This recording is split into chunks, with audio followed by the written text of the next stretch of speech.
память святого Калинника, патриарха Константинопольского. Святый Калинник первоначально был священником и сосудохранителем Лахерского храма во имя Пресвятой Богородицы.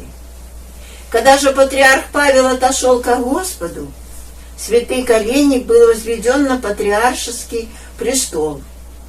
Это было в царствовании Юстиниана II, царя злонравного и небогобоязненного, который притеснял весьма многих христиан, не уважал духовного чина и не чтил храмов Божьих.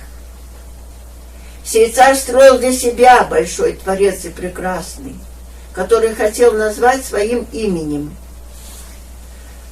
Поблизости от того дворца находился храм, воздвигнутый во имя Пресвятой Богородицы. Храм сей назывался Митрополичьим.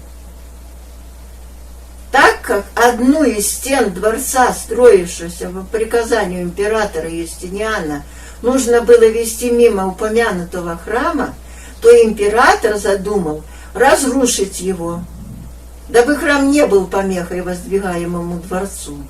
Тем более, что именно на том самом месте должны были быть построены ступени и крыльцо пред входом во дворец. Император приказал патриарху преподать молитву благословения для разборки упомянутого храма. Но патриарх воспротивился царю, сказав: «Я не имею молитвы на разорение храма. Напротив того, у меня есть молитвы на основание созидания храма. Ибо Бог сотворил мир для бытия, а не для разрушения». Тогда посланники царя начали силой упрашивать патриарха и даже принуждать его исполнить повеление императора. Он же, прослезившись, воскликнул: «Слава тебе, Христе, терпящему все!» И тотчас храм разрушился.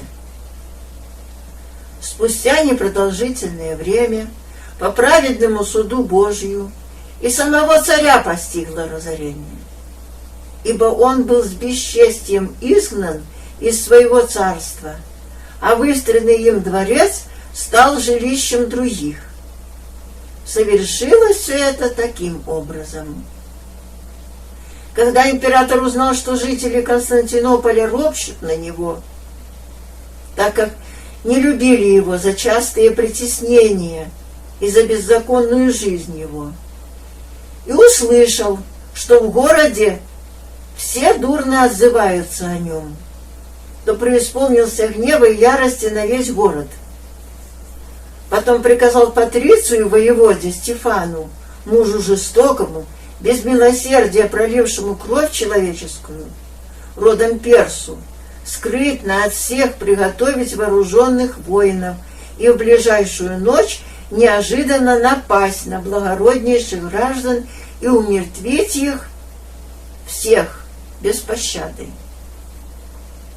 В то время в Константинополе проживал воевода Леонтий, подвязавшийся на востоке. Сей воевода не один раз выказывал большую храбрость на войне и победил много полков неприятельских, но вместо почести и похвалы был заключен царем на 3 года в темницу.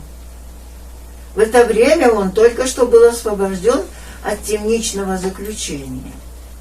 Сей Леонтий, узнав о жестоком и неправедном умысле и приказании императора, рассказал тайно обо всем некоторым из своих верных друзей. Они передали то же самое и таким же путем другим своим друзьям. И таким образом к позднему вечеру все они собрались вместе в значительном числе. Дабы предупредить имевшее начаться ночью неправедное избиение граждан, все они, вооружившись, отправились в царский дворец. Увидя, что царь спит, воины взяли его и связали. тотчас же Леонтий открыл все темницы, вывел оттуда всех заключенных, вооружил их и послал их по всему городу. Сии ходили по городу и восклицали: «Христиане, соберитесь все к храму Святой Софии, так как царь Юстиниан побежден и связан».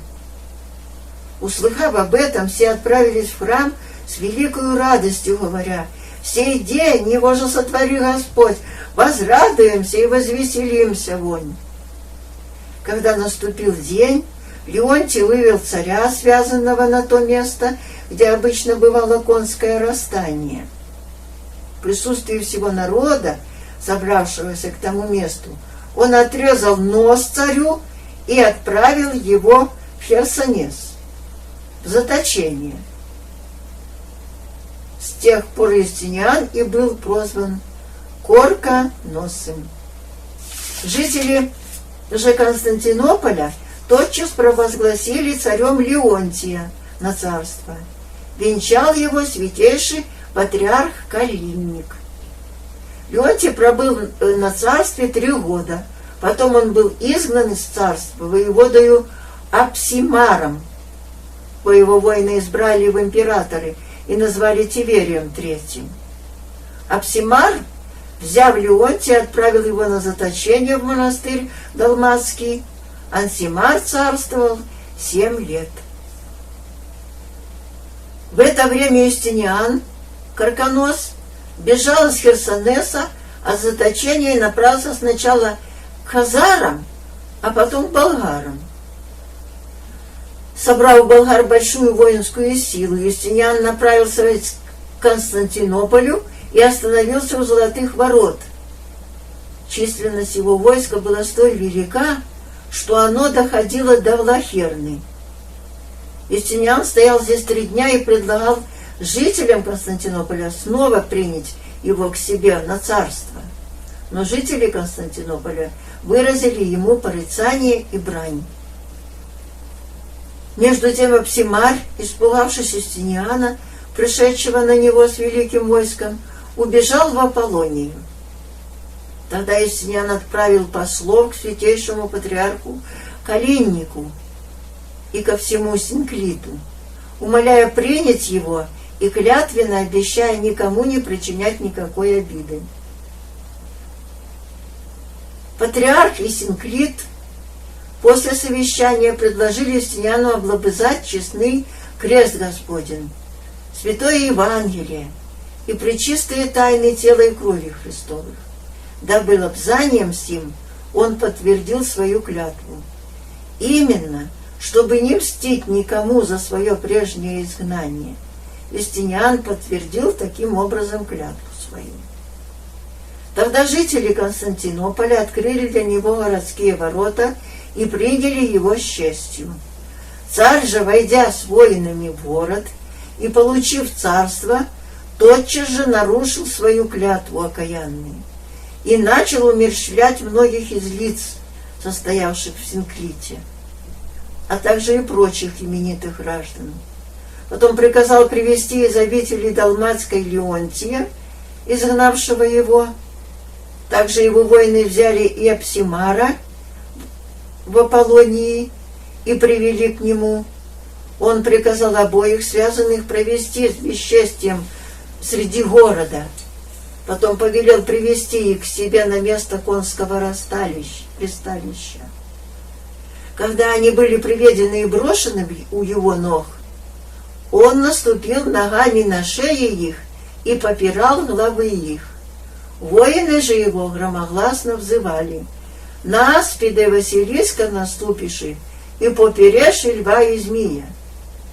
Осмеяв и поругавшись над ними, Юстиниан приказал обезглавить их. Но это мало.